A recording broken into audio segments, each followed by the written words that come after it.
Hapongo tongnai BJP IPP tipra motha kthajak bodolno mecha napagi phan thone kholawo onkholaika SUCI communist jasalo chongmarini bud awai mungo noknogo budti laikha Lok Sabha chongmariwo Southern Tripura achukhaini SUCI ni candidate Arun Kumar Bhomik বিভিন্ন জায়গায় আমি meeting করছি, mic meeting করছি এবং handbill বিতরণ করছি।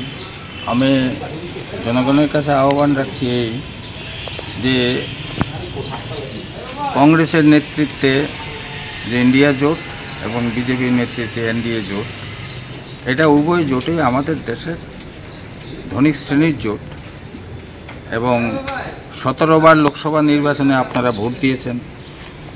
যেসব প্রতিশ্রুতি এই দলগুলি দিয়েছে, এই প্রতিশ্রুতি যদি বাস্তবে রূপায়িত হতো তাহলে ভারতবর্ষ স্বর্গে রূপান্তরিত হওয়ার কথা।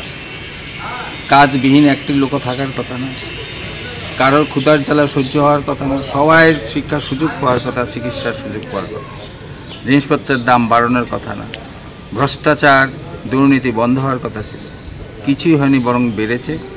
আজকে পৃথিবীর ক্ষুধার তালিকা ভারতবর্ষের স্থানে 111তম।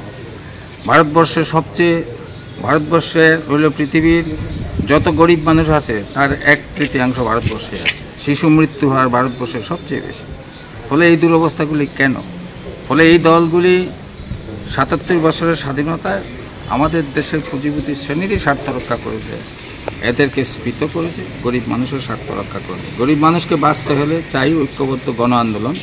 আমাদের দলটা এই গণ আন্দোলনের দল, একটা বিপ্লবী দল। এই গণ আন্দোলনের স্বার্থে আমাদের দলকে ভোট দেবেন, আমাদের প্রার্থীকে ভোট দেবেন এবং আমরা যদি জিতি পার্লামেন্টের ভিতরে এবং অ্যাসেম্বলির ভিতরে জনগণের পক্ষ হয়ে লড়াই করি, আন্দোলন করি, তার প্রমাণ বহু রাজ্যে আছে। 4টি রাজ্যে আমাদের বিধানসভার প্রতিনিধি ছিল, পার্লামেন্টে ছিল, তার রেকর্ড আছে। আমরা জনগণের স্বার্থ নিয়ে লড়াই করি। ফলে এই জনগণের স্বার্থে আন্দোলন সংগঠিত করার জন্য আমাকে ভোট দিয়ে জয়যুক্ত করবেন, এই আবেদনই রাখছি আমি জনগণের কাছে।